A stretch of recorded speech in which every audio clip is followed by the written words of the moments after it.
হরি ওরে হরি তোমার বলতে ভগবান শ্রীকৃষ্ণ বলি হরি তোমার মধ্যে এই সময়ে তুমি তুমি অর্জুনের পথে বসে তুমি বিশ্বের সামনে ওই শ্রীকণ্ঠীকে দাঁড় করে দিয়েছ।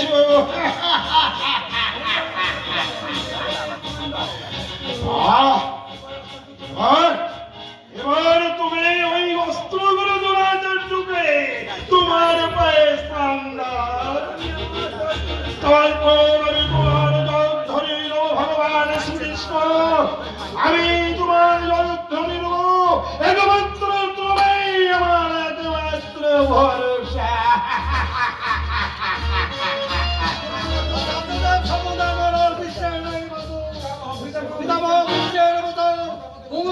তিনিও কর্ণতে বিপক্ষে জয়লাভ করতে পারবেন না, অথচ উপায় নেই বাবু, এদের উপরে ভরসা করে আমাকে চলতে হচ্ছে।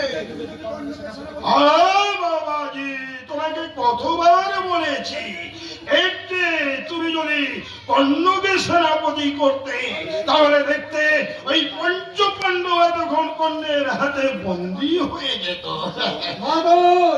ভীম আমার 50টি ভ্রাতাকে নিহত করেছে, বুকের ভিতরে আমার আগুন জ্বলছে, আমি আর এই থাকতে পারছি না মাধব। বাবাজি এখনো তোমার 50টি ভাতা রয়েছে, ভেঙে পড়ো না বাবাজি, ভেঙে পড়ো না। অন্য ছাড়া তোমাদের আর কোনো গতি নেই। তুমি কারোর কথা শুনবে না বাবাজি, তুমি কারোর কথা শুনবে না। অন্যকে বলো, অন্যকে বলো বাবাজি ওই পঞ্চ পাণ্ডবকে বন্দি করতে। আমার প্রতি যদি তোমার আস্থা না থাকে তাহলে আমাকে তুমি অব্যাহতি দাও, কিন্তু যতক্ষণ আমি সেনাপতি আছি ততক্ষণ আমার নির্দেশ অমান্য হতে দেবো না। আচার্যদেব আপনার কথা আমি আপনার নির্দেশ আমি অমান্য করছি না, কিন্তু দুঃখের বিষয় আপনি যুধিষ্ঠিরকে এখনো বন্দি করতে পারলেন না। আমি কথা দিচ্ছি দুর্যোধন, যুধিষ্ঠিরকে আজ আমি বন্দি করছি, কিন্তু কর্ণ যেন আমার সম্মুখে কখনোই না আসে। ঠিক আছে, ঠিক আছে দেব, ঠিক আছে। আপনি যদি কার্য উদ্ধার করতে পারেন তাহলে তো কোনো কথাই নেই।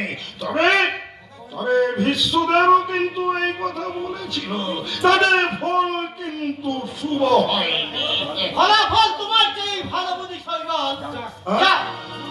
শোনো দুর্যোধন, ওই পক্ষে ভীম আর সেনাপতি হয়েছে, তুমি ভীমের সম্মুখীন হও, অর্জুনের প্রতিরোধ করবো আমি, তারপর যুধিষ্ঠিরকে বন্দী করে তোমার সম্মুখে উপস্থিত করবো, কিন্তু কর্ণ যেন আমার দৃষ্টিপথে কখনোই না আসে।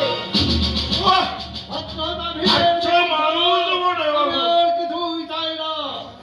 আরে ভাঙবেন মচকাবেন না। শোনো বাবাজি, আচার্য ওই মানে আমি বলছিলাম কি আচার্য দ্রোণকে সেনাপতির পদ থেকে বহিষ্কার করে এখনো সময় আছে, তুমি কর্ণকেই সেনাপতি পদে বরণ করে নাও। আত্মহত্যা ভীমের মৃত্যু ছাড়া আমি আর কিছুই দেখতে চাই না।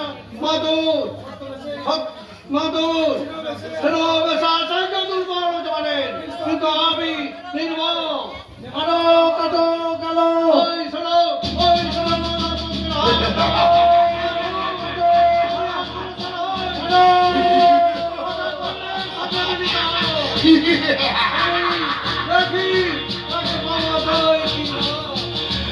এখনো ভরসা,